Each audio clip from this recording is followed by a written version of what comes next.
Hello and welcome back to PA Chalk Up. I'm your host Manny, and today we have Coach Smoke, aka Kenna Minnici. Smoke Minnici. That's it. Got it. How are we today? Oh, we're doing great. Yep. How are you? I'm good. We've also been speaking in the lobby a little bit, and Yeah. we almost started talking about the whole podcast. But if you just let us know who you are, what you do, and how you got to where you are. Have you ever wondered how I'm able to run my business, my podcast, and still be able to coach? Well, I use TeamBuildr. TeamBuildr is an all in one coaching software that reduces the amount of time that we spend on the back end of programming, on our Google Sheets, on our Excels, and allows me more freedom to do testing. With this podcast and episodes, I'm actually able to run some programs that I learned through different coaches coming on. To find out how you can use TeamBuildr and how it can apply to your own program, visit the link in the description and catch yourself a 30-day free trial. Just simply use code PACHALKUP, that's PACHALQUP, and start the next stage of your coaching career. Okay. Well, yeah, I'm Kenna Smoak-Minnici. I am the director of sport performance at Army West Point. I'm going on my 8th year here. I started here as an assistant, then associate, and then in my current role now. Prior to this, I had a lot of stops. I was at Marshall University, SMU, UT Chattanooga, Gardner Webb University for my grad school, and then intern at University of Alabama and Georgia Tech. So I've been in collegiate athletics since 2008, and I've worked pretty much every sport at this point. So I'm excited to get Nice. into it. How's the field sort of changed since beginning to now? Um, there, I guess like I got into it 2008. That was I don't know, like to think like the Wild West. There was no certification standards. There was no football five rule. So you just had these like massive staffs, and if someone could walk in and just like, yeah, I'm a strength coach. But now we have like grown so far as a field to have like those credentials, and to make sure that, sport coaches aren't like crossing over without like the right education piece to keep our athletes safe and all of that. So I've really seen it grow in that way, just the standards, and like the NSCA grow, the CACCA grow, like our governing bodies, part of the NCAA and NCAA. So that's been exciting. Another really exciting thing that has happened is the opportunities for women in the field, Mm. which is it should be that 50% of our athletes are women. So now we have like a landscape of coaches that represent that percentage a little bit higher. And we have so many coaches that are female crossing over into male sports. And then we've always had male coaches coaching females. So now we're seeing like it kind of just be like, you're just a coach. And I love Mhm. seeing that because I've had baseball my whole time here for like 8 years. And what, it's cool to see like now when I introduce myself as the baseball strength coach, like no one's like looking at me like I got it wrong or you meant softball. Like we're getting less and less of that, and we're getting further away from that narrative, and so that's very exciting. Yeah. Also, there's a misconception that it's a 50-50 split between male and females Oh, in the world. It's actually mhm. 51-49 to Oh, women. okay. So I also very much support women in sports, and that's pretty much what like my research is on.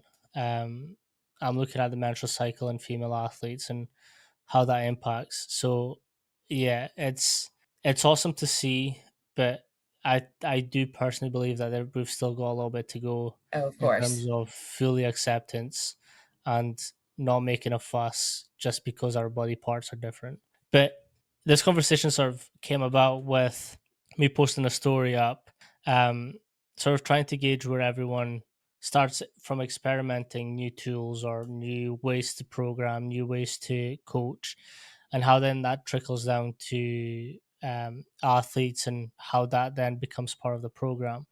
Um, Again, I know we've kind of spoke about it, but if Yeah. you give us a little pathway to how you experiment with your programs, experiment with yourself, and then how does that trickle down to your programs? Yeah, so I think like we were talking before, like I like organizing things, but we know like sometimes in the weight room not everything leads to this perfect regression or progression of like to where you can map it out like an organizational chart. But my main things is like I make sure I know the difference between like a training adaptation and I train something specific I need to do in training for that adaptation. A lot of those words get like bucketed together, and a lot of rabbit holes you could go down with both of them. But when I'm looking at like doing something specific for my sport, because I work a lot of sports, I've worked a lot of sports in my career. The specific parts are looking at like what adaptation do we know is happening in that sport, and it could be good or bad, and how do I try to combat that to where we get the best out of it. So that could be, if I'm like looking at, I work volleyball, if a sport that jumps all the time, right?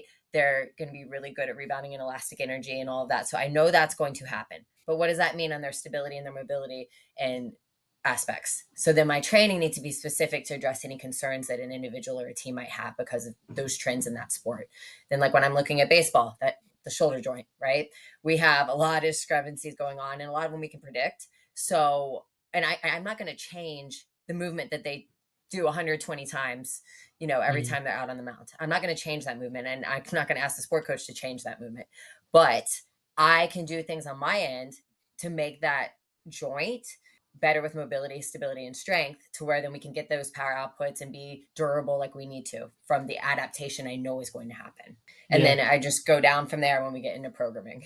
I think one thing that you're speaking about is that having sport specific exercises and the technique changing. And I think that's what some questions I get when I'm speaking, and I call sport specific exercises bullshit because like we can't do anything more specific than their sport. Like that's just a given. But when we then start messing around with their, it's like banded throws, right, for Mhm. baseball, right? We could do that, but then the adaptation of that could throw off their normal technique, which then instead of improving performance, we're now making them worse because they're not throwing the same. They might Right. things might change. Load changes the gravity and where they're actually landing with their elbows, with their shoulders. So when we then start messing around with that, like because of these adaptations that we're trying to elicit, we're actually changing the technique. And I think that's a brilliant point that you put up. Like I'm not going to tell them what to do on the mound. I'm not going to tell their coaches to change it. Yeah, I really like that. Yeah, and then to touch on it a little further, I'm really big, like Dr. Anatoly Bondarchuk, that pyramid is pretty much how my brain works. Like if we're talking like organization, it is literally like you work your way to specificity. See, I can't Specific. even say the word, to be as specific as possible. So the bulk of my work is down in the bottom of that foundation. Like we need the attributes. We need to get stronger. We need to maybe put some body weight on, or get some general work capacity and all these systems that are going to be called for when they actually get to that point in the year when they need to be specific. So, I feel like you need like the green light to move up the pyramid. If you have someone that's not strong and can't control their body weight, they don't need to go up. And then when we're talking, you touched a little bit on like changing their throwing mechanics, but then you see everybody throwing med balls. I absolutely Mhm. love a med ball, but that alone isn't going to get it done. And I need a green light to know that you can't throw anything with me until you can brace, you can maybe do a Mm, pallet press, you can do the anti-rotation work, and then I'm gonna make you pretend to throw a med ball. Like I look lot of Lee Taft stuff to where like you fake slam it, and then I'm gonna look at how you decelerate your body, and then maybe by mm. month 3 in the fall, then I'll let you throw something like with me, like a Yeah. med ball. So like I, look at it that way So too. there's a That really step process to, right, you start here, this is your foundation. Okay, right. this is level one, level two, Hmm. level three. Now you get into the specifics of Right. it. And then so in my mind, I'm like working my way up the pyramid with my accessories. And I'm doing the same when I'm thinking of like pushing and pulling, and to where, we see all these fancy landmines. I love a landmine. Mm, However, when I get my athletes back in the fall, they're going to be doing like maybe just half kneeling, their opposite hand on their low back so they can feel their air getting their all 360 around their belly before they press it, making sure they're getting this good scapular glide, and then they can go to one knee, then they can elevate that knee, and then they can start adding the triple extension in with it. So to where when we're doing the the fancy like landmines and medicine ball throws, and everyone's like, "Oh, your program's so sports specific." I'm like, "Oh no, no, we just like touch it in points of the year. The rest of the year, I need to make sure that we're robust enough Mhm. to withstand the volume of movements with the rotational patterns that they're going to do on the field." So I don't know Yeah. if that kind of answers how No, no, I, yeah. it does because so I've been speaking a lot with coaches about like where do we start with general preparation, so GPP, and then where do we go? Like, what's the scale from there on? Because like it's not good enough to just generally prepare your athletes. Like, yeah, what does that mean? Is it just a squat? Can they squat? Can they bench? Can they row? Like it's very basic movement, but then we also need them to become more explosive, more conditioned athletes. And where does that all fit in with like? And it's exactly what you're saying. And I really like the example that you gave. Is like you start here, so that's your general preparation. Then you go one step up, and that's like okay, now you're moving on to more of progression from some of the basic exercises. Okay, so maybe we're now doing floor press or maybe some sort of push press actions. Then the next stage is okay, like now we're doing a split push jerk or a split Hmm. push press, Right. and then we end up doing like a full clean or whatever. So I really like that. It's finding the proper progression for athleticism as opposed to okay, let me make it sport specific exercises. Hmm. And then I'll even, so if we're talking like a calendar year, to where the preseasons when they're looking the most sports specific in the weight room. Some people keep it sports specific all throughout the duration of their season, but that could be 4 or 5 months. And to me, that's too long because they're, acquiring those reps at practice every single day. If you've been practicing 3, 4 months and then playing for baseball 5 games a week for 15 weeks straight, then like that's a lot of like rotation. So what I start doing is once we hit conference, I start scaling back my specificity and my exercise selection, and to where, maybe we were doing the explosive landmine with triple extension. Um, we'll get triple extension at some point when they walk in Mhm. the door, we'll say. But like my accessory work then starts getting, like dummy down almost to where then we're finishing when we try to peak and playoff, which, we've had success, I would say, like the physicality in playoffs to where they're doing anti-rotation work with me when I see Mhm. them because they've gotten enough rotation. Like we're winning ball games, we're going deep in postseason. Like so, I need to do anti-rotation because then they're going to lose that general work capacity of those mechanisms. So this is a great um, area, and I know you've got rotational sports, Yeah. so inherently there's a lot of asymmetry with them because they're going from one side and they're just continuous reps from that Hmm. side. How much emphasis are you putting on balancing them out, and what's like a comfortable asymmetry ratio for you? Right. So when we're doing a lot of our work throughout the calendar year, I usually tell them to start, like let's say we have a split stance something. Usually say start your set on your non-dominant side. Mm, So then you're neurologically a little bit fresher and you have a little bit better quality reps to where then like, you finish the second leg on, your stronger, more dominant leg. To where then at least I know that like their core and their infrastructure is getting better quality work on the side that doesn't see it day to day. And then, there are certain points where I might be like, okay, well, add 2 reps on your non throwing arm because you can, or maybe add an eccentric on, either your throwing side or your non throwing side, just kind of depending on the point in the year. So I play around with like the tempo and then how you're starting, if you're like mm. neurologically fresh or not, because that does make a big difference. You can't tell me that if, especially with everyone's doing like these heavy eccentric step back lunges, great. But you can't tell me that like if you're really taxing that nervous system that it's equal which side you start with first, which side you finish with. Mm. So I Yeah, try to because play around with that. how's when did you like start messing around with having non-dominant first and then going into that? Um, well, I mean, if we get back into my background, I played sports all through high school, had a back surgery. I got into bodybuilding, uh, like my Nice. senior year of high school, because like I kind of back surgery, lost a bunch of weight, and then was like, oh, you should do this because I've been lifting. So I guess I had, whatever. So I did it. And then I honestly, I pull from all my things, and that if, you're not a very good bodybuilder if you don't know how to balance Balance out out. asymmetries. It might be for the aesthetic look, but like muscle's muscle, Hmm. or you can tell if like one side's better than the other, and whatever your better is for that sport, you can figure it out. Yeah. So I spoke with Tracy Zimmer last year, Okay. and she also done bodybuilding, and she done a lot of powerlifting and all that. Yeah, I And powerlifted and strongman, became a mom, now I'm running marathons. I love to compete. yeah, she's the exact same. Like she was telling me some of her workouts in the lobby, and I was like, "Fuck!" She's still chasing after it.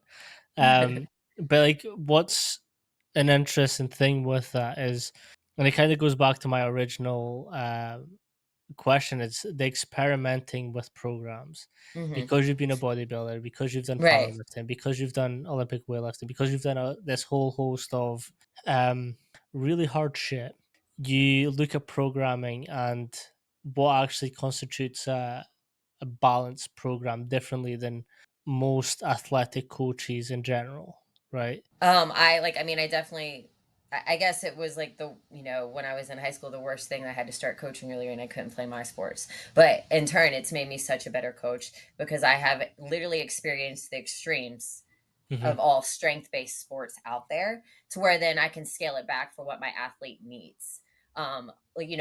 We'll talk baseball again. I do a ton of accommodating resistance, like probably Mm, more so than your average strength coach in the college sector. We pull sumo a ton because like that was like my bread and butter. So if like, you got to coach what you know. If I can't coach it, then who in the world is supposed to be able to? Is kind of what I tell myself, right or wrong. So then, instead of like Olympic lifting for a lot of like my pitchers or maybe just anyone who want to protect my wrist and my elbow, I might instead of just keep doing the same clean pull or high pull, we then might just instead sumo deadlift, and then we might do it. I have a whole progression of like through in season to postseason of doing it with bands and chains, and then you know pairing it with jumps, pairing it with medicine balls, like throughout the course of like the season. Um, so like that, I don't think without my powerlifting background and my experience in competing at a high level that I would have been confident enough to go outside the norms to pull from that. mm. Yeah, it's also interesting you say sumo deadlift. So sumo gets a lot of shit. I love it. Um, but so I like to experiment with my programs in a sense that I'll try different lifts to see if I can improve the main lifts. Hmm. Right. So I did a block of sumo where I think it was either a block of 6 weeks or 10 weeks where I was just like pulling sumo. Like that's all. Hmm. Like all my pulls and were coming from sumo uh, positioning, and then after that I did my normal blocks of just conventional deadlifts. They got Hmm. stronger. Oh yeah. Like just because you're not doing it doesn't mean that Hmm. you're not. Again, I always look at stabilizer muscles and everything else that goes on around the big muscles and how we can strengthen those up to mitigate most of the what happens Right. from sport. So although sumo gets a lot of shit, like I firmly believe that you can build solid strength based on that. Right. And then another, like I love it because if you look at the positioning, you have to externally rotate your femurs. And when we look at, once again, working to baseball, I would get a middle infielder and be like, okay, little freshman, let's teach you how to squat. And their stance would be like super duper wide because that's the position they are in the field all the time. So then I'd be working to like, let's bring your squat in, let's bring your squat in, and then I was like, you know what, let's just try, like if you want to look, it looks more like the position they're a shuffling position. And then if you look at the weight, like you have to screw your heels in, Mm, right, to open up your hips. That is like lateral force component. And we know we need lateral strength. So I feel like I'm killing two birds with one stone if I sumo deadlift. Like I'm getting the internal and external rotators in my hip that I'm not going to touch if I'm just, especially like doing an Olympic style squat or doing a conventional deadlift. yeah, no, I love that.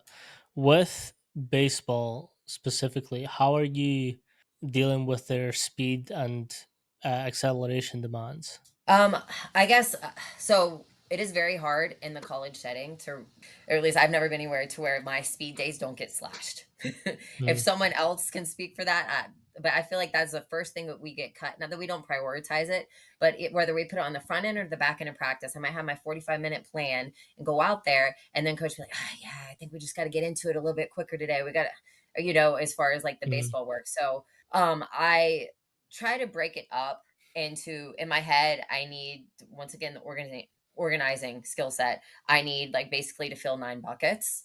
And that's going to be like a plyometric component. That's going to be a linear component. And that's going to be a lateral component. And then within those three components, I need to make sure that we have some extensive work or build work capacity demands of it. mhm, Uh, and then I need to make sure that we're explosive in it and, getting high output. And then I also need to make sure we have some technical work within those three scopes. So I basically have like a 9 bucket system that, in my off season I need to hit somehow or another. Could I do, let's say, some of it can be done in the weight room.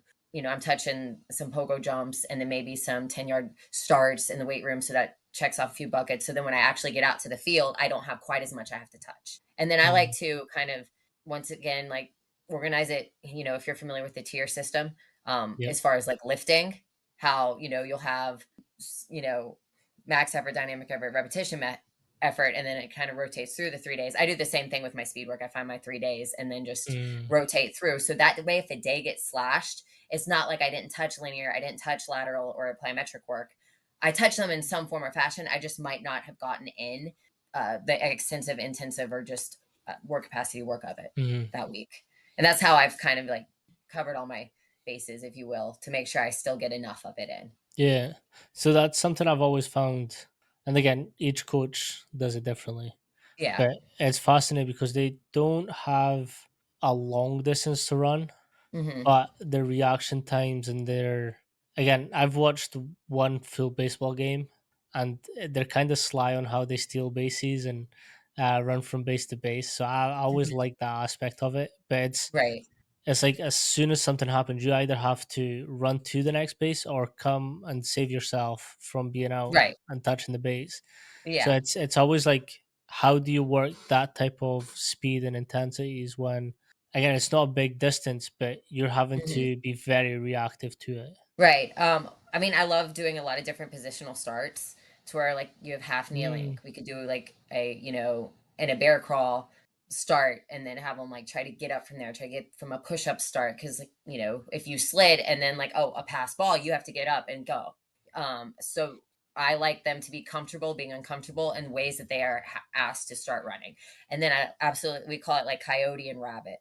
Well, I'll have like a line of guys be 5 to 7 yards in front of the line behind them, and have one maybe starting a push up position, one in a half kneeling position, and maybe you go on reaction of the first guy, or maybe you go on reaction of the second guy, or maybe you go on a hand clap, or what. However, we just will play around with that, and I feel like that is the best quality work because they get to compete.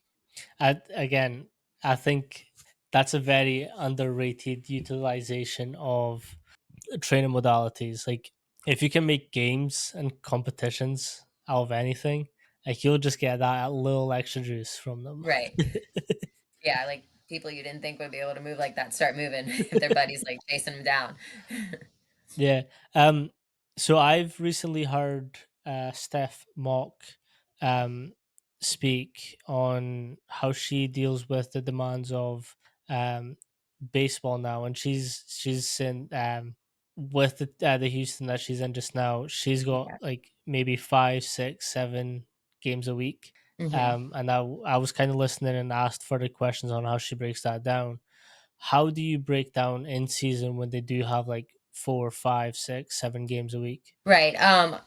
We really have to differentiate like pitchers and hitters at that point because they really have a different demand of schedule, and because the hitters are going to play every single day essentially, and then the pitchers, especially a starting pitcher, that's going to be a different like template than a like middle reliever or a closer because they're going to pitch multiple times a week, but it's not going to be as many times as like a hitter is going to hit or play the field.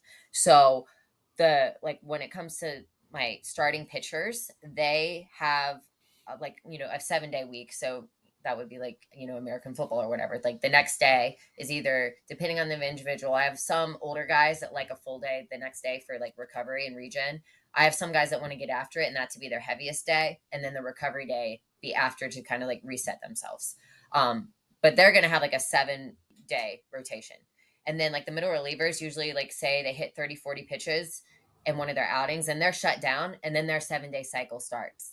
Mm, However, we might have to condense it if, say they pitch Sunday and then they have to throw again Friday because something happened or so that one, but I manipulate the volume to where it won't mess them up, but that is going to be a different schedule. And then, like as far as with the hitters, I very much have, I can't speak for MLB what Coach Mock is doing, but I can talk extensively like on the college world. So you're going to have a weekend series, right? Whether it be mm, Friday, Saturday, Sunday, or maybe 2 Saturday, 1 Sunday, and then you will have a midweek, usually Wednesday, maybe Tuesday.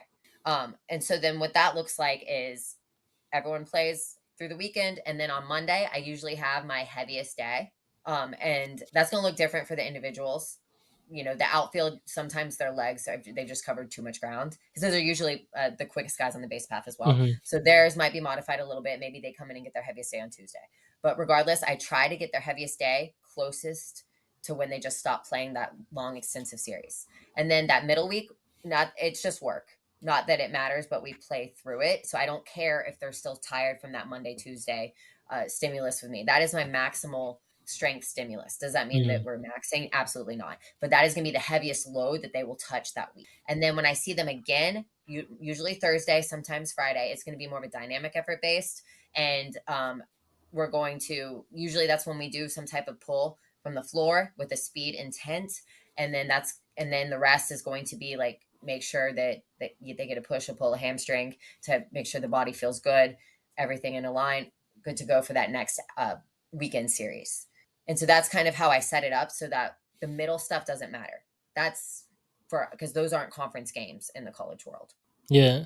No, it's always interesting when the work capacity is so high. Yeah. When you are in preseason or just off season, how do you build their workload and their capacities so that they can keep up with that demand during in season? I mean, I just have to know the amount of volume that they're going to need. I always like when I do make them run, or they think that they're doing a lot of volume. They're like, "Oh, but I just have to hit it hard once." I'm like, "Yeah, but you're still on your feet for 7 hours." Like Mm, that's what people don't realize. The actual grind of baseball is like, okay, get to the field. No, you don't warm up an hour before. You warm up like maybe 2+ hours before, and then you're in the cage or you're throwing your arm. So there's like and then finally the game starts, which could be anywhere from like 2 to 3.5 hours. So the time on your feet is still a lot of accumulation. So I have to make sure that I have to account for that in our training, that it's not just going to be like all power based. it's baseball's a unique sport. Like I've not obviously had to coach it. I'm in Europe, um, but it's again, especially the rotational stuff that goes into it. I'm always fascinated on the different techniques that the players themselves use to throw a hit. Um, but then, like, how do we prepare them so it's not as damaging as rotational work can be? Because again, Yeah. it's smaller muscles. It's muscles that shouldn't be under that amount of explosive repetition. So it's yeah, I love seeing all that stuff. How do you sort of prepare them for the rotational stuff? Like we touched earlier Yeah. in the beginning, like I work up the pyramid of like Dr. Anatoly Bondarchuk to where in the beginning we are doing a lot of stability work, a lot of anti-rotation work. We are making sure we know how to brace. Because if they don't have that down, you know, it doesn't matter if like we aren't doing crazy rotational stuff in the weight room. If you don't know how to brace and decelerate your body, even in like something like a squat, it's going to show itself down the line. Because all that the rotational work that they will do when they get into playing is going to be a ton of stress on their low back and on their hips. So I have to make sure that they're just doing even, the sagittal plane work correctly. What's something that you're kind of experimenting with now that you're trying to check if that goes into the program or not? Um, I guess like I feel like it's buzzy right now with everyone, but playing more around with like the different tempos and Mm. isometrics and eccentrics and all of that. So more like triphasic type training. Yeah, but not the exact template Hmm. of Yeah. 2 weeks, 2 weeks, 2 weeks. Just more like how can I get better utilization out of my power if I do work a little bit more on isometrics and eccentrics. Mm. Which is not that we haven't done, but I don't know, that might be something to play with. And then, I'm also always looking how to, like, maximize what the obviously, the barbell is king. If you want, a neurological adaptation, you want size on somebody, you want strength, that is the quickest way to get from point A to point B.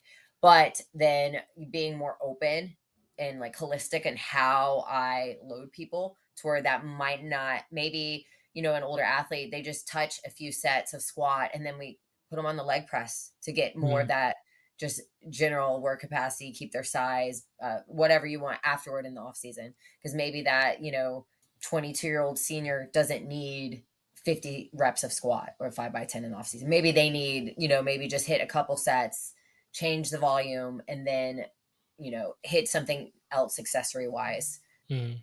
So I like to play around with that. Yeah. So with your collegiate experience where you have been at some like high level D1 schools to now West Point where it's army based after their career is over, what's Mhm. some of the differences within the people that come through the program that perhaps weren't present during like a normal Division 1 school? Right. People don't realize it, but the education at West Point is like Ivy League level. So you have very smart individuals and they're high achievers. They are type A. They wanted to be the best at everything they do. Um, and they're good at a lot of things, right? If they were able to get in here academically, then they are smart. So all their like sport goals also have to line up with like their academic goals, their career goals, because it's not like everything you do at West Point is going to factor into then where in the country that you serve and get to fulfill your goals after in the big army. So like you can't mess around. You can't, just fail a class and take it over again. Like there's big repercussions that are going to stay with you. It's not just like, oh, your GPA lowers, no, your class rank lowers. So where then you don't get to pick where you go after you Mm. graduate, or you're down the totem pole. You don't, and then that's going to affect your whole career path. Like if you don't get to branch where you want to in the army because you didn't take something seriously here, that's going to stay with you. So I have to realize that they have their physical goals as far as military, they have their academic goals for military, and then they have athletics as well. And they want to be great at all of them. And so sometimes if I feel like I'm not getting the output or the effort in the sport world, I just need to pull them aside and ask, like, hey, what's going on? Mm. And then a lot of times it's like, oh, well, we have all these acronyms for just say like a test or a quiz. I have this and this and this and this project doing this and this. And I was like, did you sleep last night? Okay, take a deep breath. All right. Why don't you come in a little early tomorrow and then you have the rest of the afternoon to, just hunker down and study. So like, I think with them, it's never that they don't want to give effort. They feel they have to give effort to so many things. Mm. And it's my job to manage that to where Yeah. I'm only helping and not hurting. No, that makes sense. So with the sort of taking accountability for everything that they do, how does that sort of then impact their like obviously they have to balance like the classroom stuff, the performance Mhm. stuff, and because they do have physicals and all these tests, how how do you take that into account for your sessions? I mean, you have to, or you'll fail here. And that's where like I lean in on my experience. I've been here 8 years, so I've seen like the whole, 47 months of like once a freshman gets here to when they graduate of what that looks like. I know, the demands of the physical courses they'll take freshman year versus senior year, and then, you know, I have to work around that in some extent. A lot of that is in the off season, not while they're actually playing in competition season to where like the physical like ACFT, IOCT tests that they have to take. But like that affects like your off season. So you always have to try to find more information and to stay a step ahead of it. And maybe your perfect plan, oh, we're going to max out on this day. Well, like, too bad they have to run an ACFT, which is like a 2 mile, a max trap deadlift, sprint drag carry, a medicine ball throw, not a medicine ball throw anymore. But like, they have this gauntlet of tests. So it's like, well, maybe we just do it the week before. And yeah, I lose a training week of peaking, but like in the grand scheme of it, they're getting a training stimulus. It just might Mm. not be what I want in the next week. With most schools, it's school first, performance second. Um, how does that sort of differ to West Point? Well, I guess like with the school, you have, the school work, and then you have like the physical grade that they have as well, Mm. which is going to be like, you know, their physical fitness tests. Yeah, And then what they do in the summer training, and their PE classes, they're called something else, but if you will, they're like survival swim, they have combatives, they have, you know, boxing, like they're doing hand to hand classes like combat stuff. that Yeah, on top of like your off season program. damn, that sounds wild. That Yeah. sounds intensish. As Yeah. yeah. Have you experienced? So you said that when you see that there's something not quite right with them, and you say like you sit them down, have a conversation. How how does that change the communication between yourself and the athlete when they are seeing that yes they have to keep up these high demands, but actually coach lets me puts things in place to help me a little bit further. I mean, that's everything. Like, we've mainly touched on like the knowledge, the professional knowledge aspect of programming. But that is such a small percentage of like what I Yep. really do. It's those interpersonal relations and those intrapersonal relationships within the department and all the programs that really are like what give any coach any success. They're not gonna work for you if you don't know you're gonna work for them, or that you have their best interest. And so, me asking about their day and trying to figure out the whole big picture of what all they have going on is me caring about them as a person, and caring about their career and their whole life outside of sports. And that's going to go way further than what I put on a piece of paper for them to do in the weight room. When they come in as freshmen, what sort of expectations and conversations do you have with them to prepare them for the program and the ability to be like, hey, this is actually although it's a performance educational high standards, but you can actually come to me like we have a open door policy type. I mean, you just say that right there. We have an open door. If you need anything, just come talk to me. And I think it's like the older athletes then will be pushing them to me, or they'd be like, "Hey, go check on so and so, coach," and then I will go do Mm. it. Because like, I think your biggest advocate is like your older athletes that you those 4 year relationships with, because they're gonna see those younger athletes who's struggling or who maybe isn't quite fitting in or something's going on, and then they be a little buzz in my ear to like go double check on them. No, I've always found that interesting. So the first kind of industry book that I read was Conscious Coaching. And like that was right at the start of my career. And I was like, Right. that prepared me for the human side of this industry and like identify who you have in your weight room. Like, can I Right. tell them, can I challenge them, or do I need to be a little bit softer on them? Like, because you'll have some athletes where you'll be like, I bet you can't do this, knowing that that's going to elicit the fuck you, Right. I'll prove it wrong. Or Mhm. do you have the kids that have had a rougher upbringing and you're just like, hey, let's take it easy and let's work through this. I think you just kind of have to find out with like your athletes, is this someone that like they want to prove everyone wrong, or Mm. is this someone that wants to prove everyone right? If it's someone that wants to prove everyone right, like, okay, I can be more of the like, I believe in you, let's do this, like, or like you just said, just says like, oh, you can't do this, and like that challenging piece of the people want to prove someone wrong. So it's just getting to know the individuals. What's one piece of advice that you would give new strength coaches or people wanting to come into this industry? I guess let's see, like, motivation is like, I don't know, pretty much worthless. It doesn't really mean anything. You have to be disciplined and you have to be consistent, because then you build momentum to actually be someone worth trusting. Yeah. Because anyone can wow someone for a month, 6 months, whatever. It's if you want to have a lasting career, you have to like consistently be disciplined with trying to get better. How important has it for you to actually demonstrate to your athletes that you actually do this shit as well? I mean, I don't know where I'd be in coaching honestly without it. And I don't know if that's like the right answer to say, because I would like it to be like it's just like, oh, my coaching ability speaks for itself, like, but whatever. Part of it is that buy-in, and like when they know that I've never like not competed in anything, I've just shifted what I've done based on the phase of life. They know that like whatever crazy workout I can come up with Mm, is not going to be like what I asked myself to do. Um, what that's going to be has probably been a lot harder, and that's letting them kind of like see all the sides of me. You know, like I tell them about when I'm about to do something or compete in something. We're not even like competing. Like, I literally like both my pregnancies, I coached up and I went into labor like at the end of a lift group, and like they saw those human pieces of me, and they're like, "Oh my gosh, she's yelling at us so much right now, and she's like about to pop." Um, so they know that wasn't comfortable. So when I asked them to sit a little lower on a squat, like I think I get a little buy-in. yeah. um, so Um, it's just like the relationship piece of, but that is part of it. Like them knowing that, like, oh, she walks the walk, she talks the talk. I don't just talk about it; I'm all about it.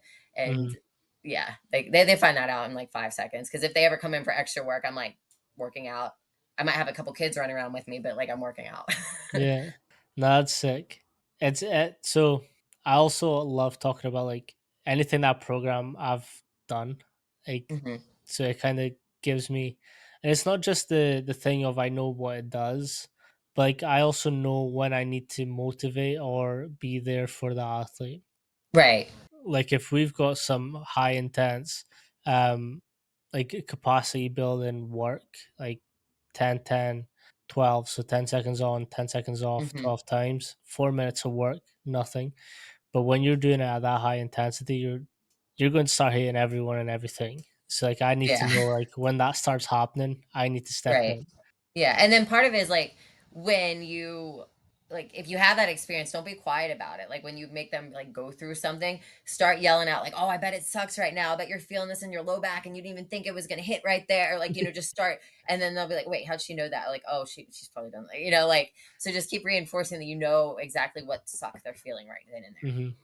No, Or, sorry. I love saying like, "Okay, like, let's think of something it doesn't hurt," and just be like, "Hey, Jimmy, does your eyelash hurt right now?"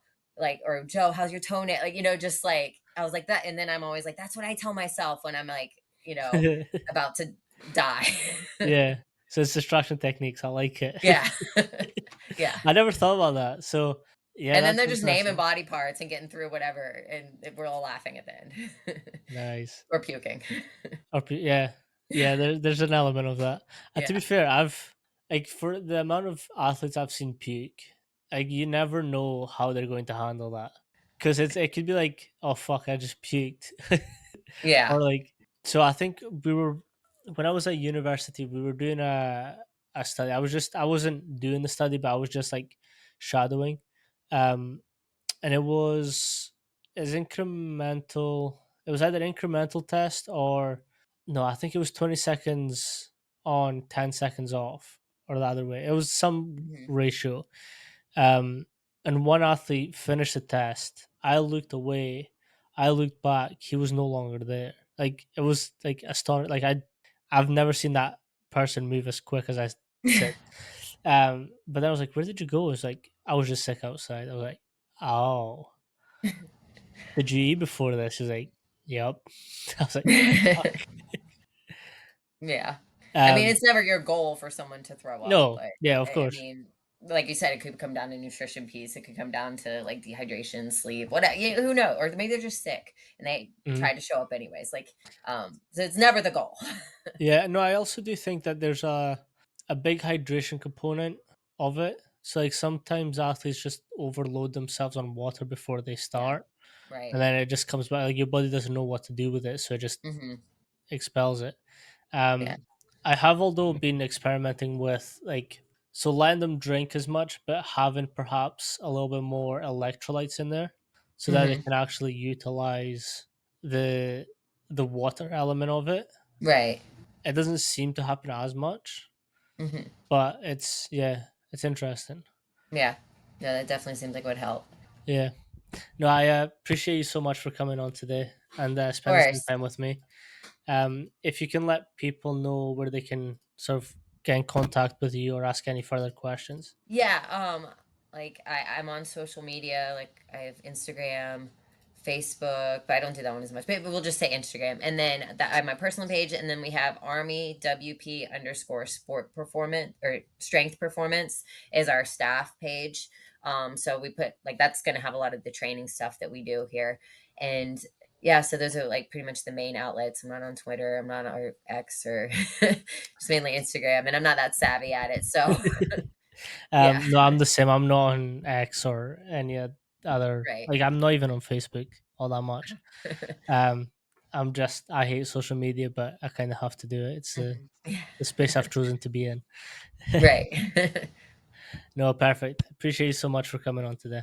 All right, thank you. Peace.